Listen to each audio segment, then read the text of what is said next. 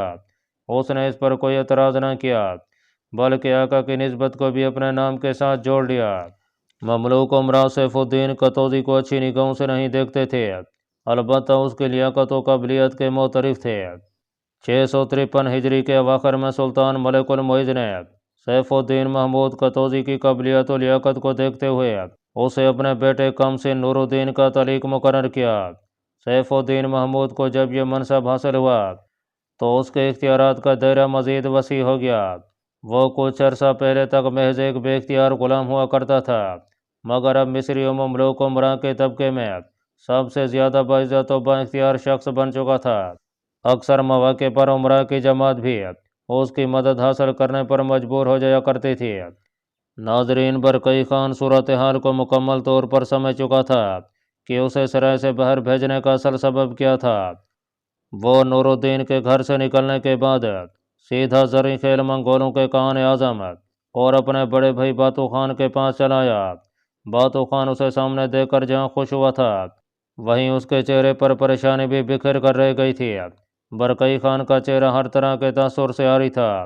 میں آپ سے صرف یہ جاننا چاہوں گا کہ آپ نے کس وجہ سے مجھے اتنی دور بھیجا تھا، جبکہ وہاں آپ کے بیان کردہ حالات جیسی کوئی صورتحال نہیں تھی۔